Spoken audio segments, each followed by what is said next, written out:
Hello students, it's me Dinesh Mishra, as you are well acquainted from me, and we are meeting after a long time. So we are going to take a new chapter for discussion of class 10. This belongs to your political science book, and this is very first chapter, power sharing. In this chapter, we are going to learn all about power sharing in this single video. This will be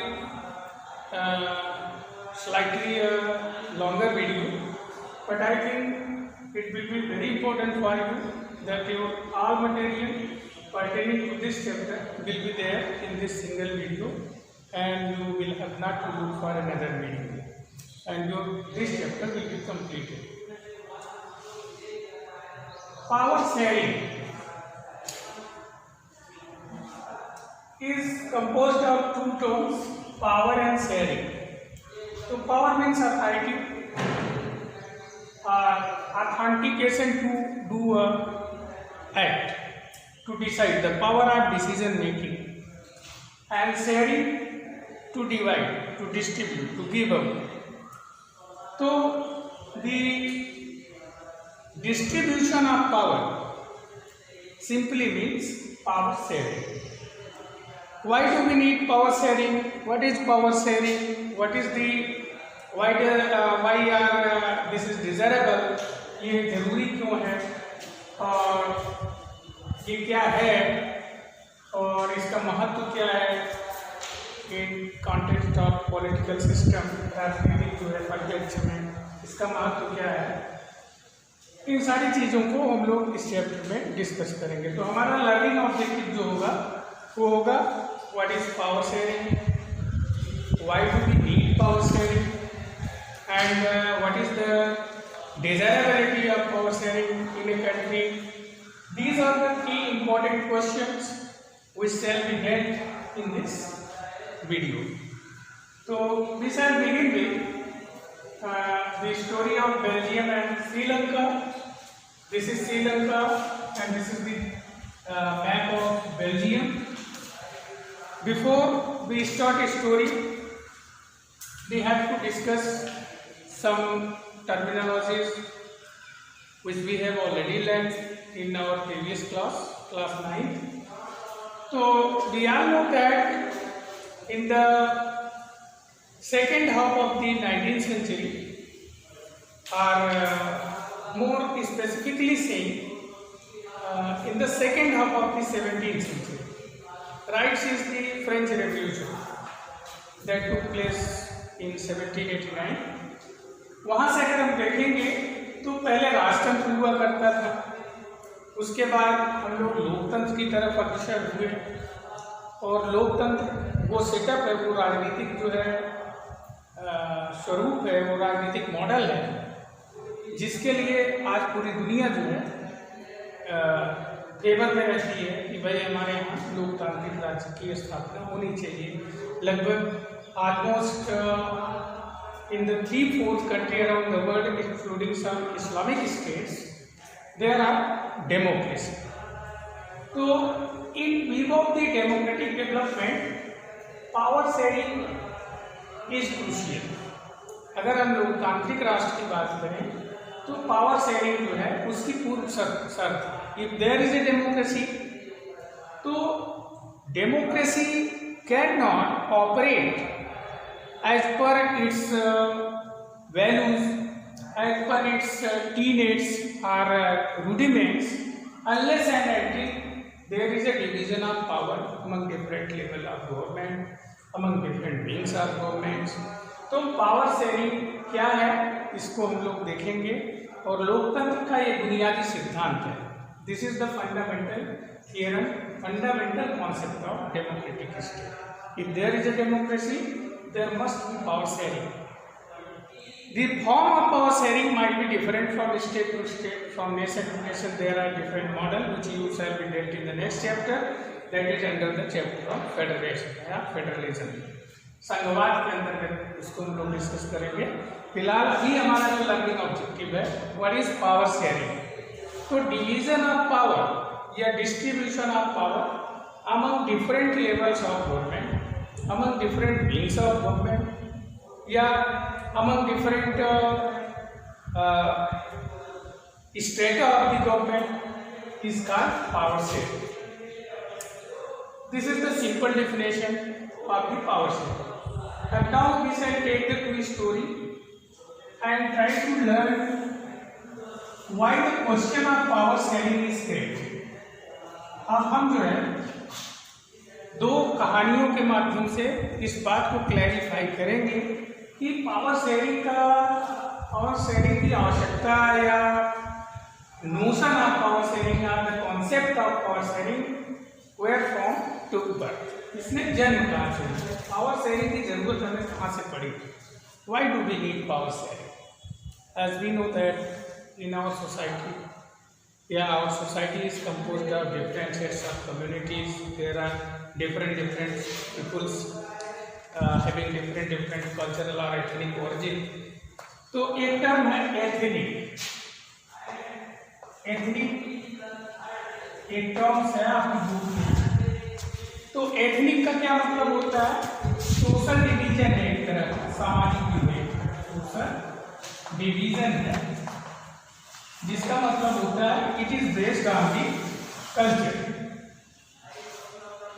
social division based on culture, संस्कृति के आधार पर जो है अलग अलग समुदायों का जो सामाजिक विभाजन होता है उसी को एथनिक बोलते हैं। ठीक है, तो there are different ethnic groups in our society having different culture, having different aspirations, having different interest, सबके अलग अलग इंटरेस्ट होते हैं। तो this is the biggest problem और challenge before the democracy to accommodate all these socio-cultural and economic pressure। तो हमारे राष्ट्र के समक्ष, हमारे सरकारों के समक्ष सबसे बड़ी चुनौती रहती है कि इन विभिन्न प्रकार के जो सामाजिक, आर्थिक, सांस्कृतिक जो भिन्नताएं हैं, जो डिफरेंसेस हैं, उनको किस तरह से इनके दबाव को, इनके प्रेशर को अकोमोडेट किया जाए, एडजस्ट किया जाए। And if the government fail to respond और accommodate these pressures, the result are very disastrous that ultimately led to the disintegration of the country or nation। तो उससे क्या हो सकता है? देश विखंडित हो सकता है and it might lead to the serious social strife that might turn into civil war, जिससे गृह युद्ध भी हो सकता है, जैसा कि आप श्रीलंका के केस में देखेंगे। तो हम दो स्टोरी ले रहे हैं और दोनों स्टोरी में देखेंगे कि methods of process of adjustment, how does it differ in case of Belgium and in case of Sri Lanka. These are the two extreme model. Belgium on one hand easily accommodated to the pressure and needs put forward by the social communities of the Belgium, and on the other hand the pressure that was created by the Tamil community in Sri Lanka fails to accommodate, the Sri Lankan government fails to accommodate the pressure that was created by the Tamil peoples, and ultimately that led to the civil war in Sri Lanka during 1980s. So different opposing groups when strike or fight to secure their rights, to secure their interest, it is called civil war। एक term हम आपके लिए भी है, civil वार किसे कहते हैं? Civil war. तो सिविल वार क्या है? Civil war is a condition when different opposing groups or communities wage a violent war or fight from one group to another or from one community to another, and that looks like a war, that is called civil war, in which no foreign country is involved, only the civilian of that particular nation belonging to different communities participate in the war, fight against the operation of the government, जब सरकार के दमनकारी नीतियों के खिलाफ समाज के जो विरोधी वर्ग के लोग हैं जब आपस में लड़ भिड़ जाते हैं तो उसके कारण जो स्थिति पैदा होती है वो युद्ध जैसी होती है, और इस युद्ध जैसी स्थिति को ही हम क्या कहते हैं, गृह युद्ध कहते हैं या सिविल वॉर कहते हैं। तो let us examine the condition of Belgium. Belgium is a small country of Europe. Belgium जो है यूरोप का एक छोटा सा देश है, और we can say that the area of the Belgium is very equivalent to the state of Haryana. हमारा जो हरियाणा स्टेट है लगभग जो है उसके बराबर इसका क्षेत्रफल है बेल्जियम का, और यूरो रीजन का एक क्षेत्र है ये। और दूसरा ये कि the population of the Belgium is somewhat 1 crore, slightly half the population of Haryana. लगभग हरियाणा की आबादी 2 करोड़ है और उसी की आधी इसकी जनसंख्या है। Now we have to mind the ethnic composition of this demographic feature of Belgium.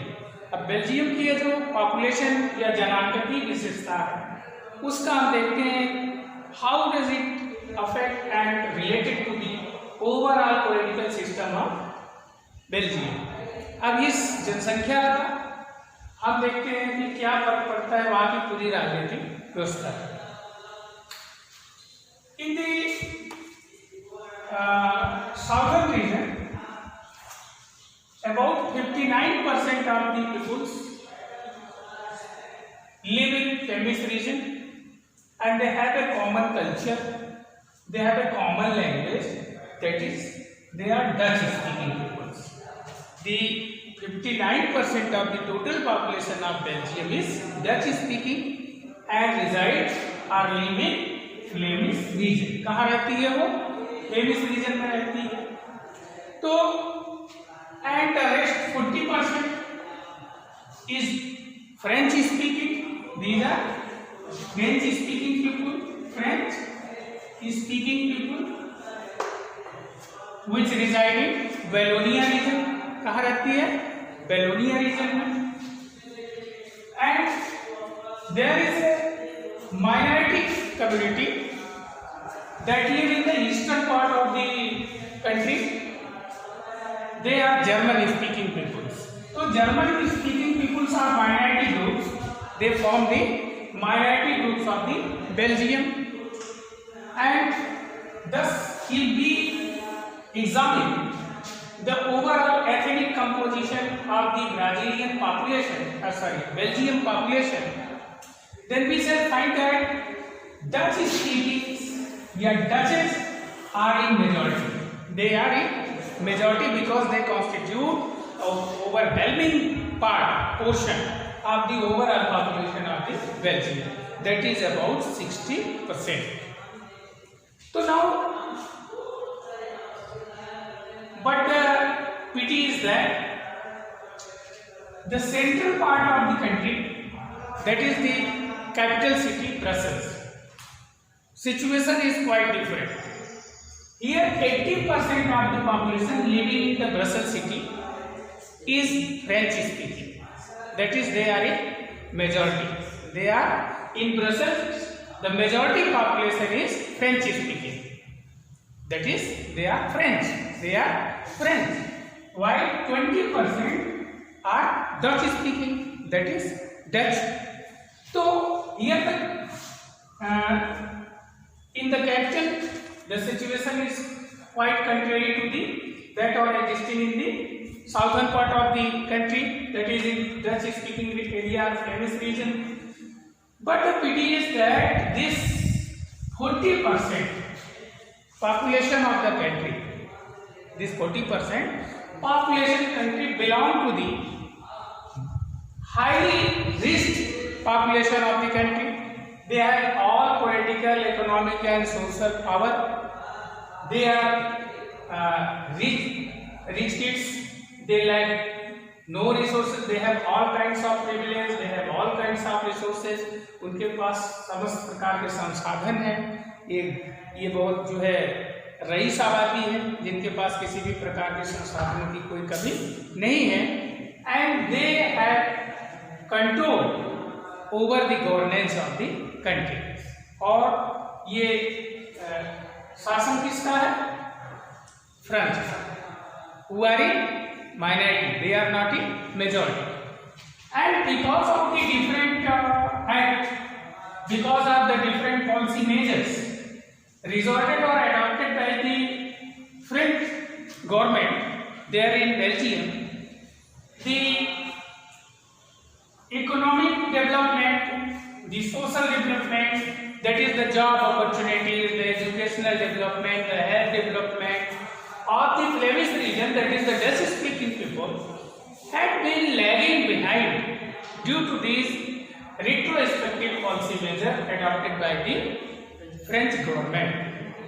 So that led a kind of tension between the Dutch and the French during the 1960 and 70. तो इस बात को लेकर फ्लेमिशों के अंदर ये बात थी कि वी आर इन मेजॉरिटी, हम लोग संख्या में ज़्यादा हैं, but we are ruled by the minority, और हमारे ऊपर शासन किसका है? अल्पसंख्यकों का। हम बहुसंख्यक हैं, आबादी हमारी ज़्यादा है, लेकिन हमारे ऊपर शासन किसका है? अल्पसंख्यकों का। और दूसरी चीज कि विकास के दौरान the fruit of the development whatever there in Belgium में जो कुछ विकास हुआ उसका सबसे ज्यादा फायदा किसे मिला? फ्रेंच। और सामाजिक, आर्थिक और राजनीतिक विकास की मुख्य धारा से फ्लेमिश रीजन जो है कटा है, ये गरीब थी। The Dutch speaking peoples were poor, they lack resources, उनके पास संसाधन नहीं थे। They were lagging behind in term of job and education, शिक्षा के मामले में, स्वास्थ्य के मामले में इनका स्वास्थ्य के क्षेत्र में कोई विकास हुआ नहीं, इनके पास बुनियादी शिक्षा सुविधाएं थी, इनको नौकरी में भी जो है पूर्वाग्र प्रेफरेंस नहीं दिया जाता था, इसलिए इनके आर्थिक और सामाजिक विकास इनका नहीं हो पाया। जिस चीज का मला इनको कष्ट था कि the French government did not पे sufficient care to the interest of the Dutch-speaking community. So this led a serious tension between the Dutch and the French during 1960 and 70. तो इससे लेके 1960 और 70 के दौरान डच और फ्रेंच सरकार के बीच जो है काफी जो है तनाव पैदा हो गया। But the situation was under control. Because the communities were quite willing to mutually share power. लेकिन स्थिति तनावपूर्ण इसमें नहीं हुई कि फ्रांसीसी सरकार जिसकी सत्ता थी और बहुसंख्यक डच स्पीकिंग जो कम्युनिटी थी वो समझदार थे और दोनों लोग पावर को शेयर करने के इच्छुक। That's why the situation was under control. Now we come to the story of Sri Lanka. अब आइए हम एक उसका की जो है कंट्रास्ट जो है कंट्री का स्टोरी अध्ययन करेंगे। Sri Lanka got independence in 1948। Sri Lanka को आज़ादी कब मिली? कॉलोनियलिज्म से 1948 में आज़ाद हुआ। And after the Sri Lanka got independence, it tried to establish singly supremacy in the Sri Lanka. In order to establish singly supremacy or majority rule there in Sri Lanka, आपको एक term है tyranny of majority,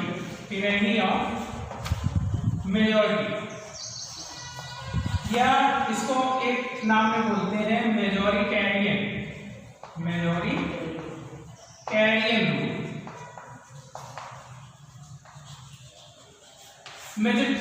majoritarianism means a kind of belief, ये एक तरह का क्या है, धारणा है, जिसमें लोग ये कहते हैं, they advance logic that the majority have power to rule on all communities without taking care the interest of other.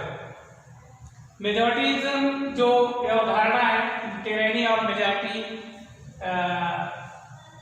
एक तरह का निरंकुश सोच है, अब्सोल्यूट जो है आइडिया है, जिसके तहत जो बहुसंख्यक लोग होते हैं वो ये विश्वास करते हैं कि देश पर शासन करने का अधिकार से उन्हें है, और इस लिहाज से उन्हें अपने हित के लिए किसी अल्पसंख्यक समुदाय के हितों को ध्यान देने की कोई आवश्यकता नहीं है।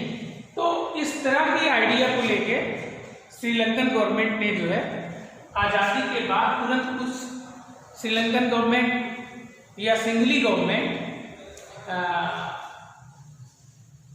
resorted or stepped in certain kinds of action during 1956. 56 में कुछ ऐसे it adopted this series of measures, ऐसे कुछ कदम उठाए, ऐसे कुछ उपाय किए, जिससे जो है it began to the Tamil community began to feel alienation from the national government. उसे इस बात का एहसास होने लगा तमिलों को कि जैसे कि वो विदेशी हो, उनका ये अपना देश ना। तो इस तरह के एलिनेशन फीलिंग कैसी आई, तो सबसे पहले आइए हम देखते हैं कि what was the ethnic composition of Sri Lanka. Sri Lanka is located few kilometers away from the southern coast of Tamil Nadu. Tamil Nadu के दक्षिणी तट से कुछ किलोमीटर दूर है श्रीलंका। इन Sri Lanka 74% of the total population is Singhla और सिंघली। कैसी आबादी के लोग हैं? सिंघली। श्रीलंका के सिंघली की आबादी कितनी है श्रीलंका में? 74%। And remaining 18% are Tamil speaking peoples that speak Tamil language, not Singhali language. तो Tamil speaking people constitute 18% of the total population, in which 13% peoples are Sri Lankan Tamil, जो श्रीलंका के मूल निवासी हैं, मूल तमिल हैं, जो तमिल भाषाई लोग हैं, and 5% are Indian Tamils that have gone whose ancestor had gone from India, migrated to Sri Lanka and permanently settled there, and now they are called Indian Tamil. Now they are called, मतलब कि भारतीय वंशज के या तमिलनाडु के रहने वाले जो लोग थे, उनके बाप दादा वहाँ प्लांटेशन करने, खेती करने, अंग्रेजी शासन के दौरान वहाँ उनको ले जाया गया था और वहीं बस गए थे। और ऐसे लोगों की जो संतति है, जो जेनर आने वाली थी, उनको क्या बोला गया? इंडियन तमिल। उनको क्या कहा गया? इंडियन तमिल। और रेस्ट जो 7% आबादी है किसकी है? क्रिश्चियन की है। इसमें हिंदू भी हैं और मुसलमान भी हैं। जो इंडियन तमिल्स हैं उसमें कुछ इंडियन हिंदू तमिल्स हैं और कुछ मुसलमान हैं, और जो 7% रेस्ट कम्युनिटी बसती है वो क्या है? क्रिश्चियन। ऐसी है क्रिश्चियन। तो we see that the Tamil community constitute its majority in the north and east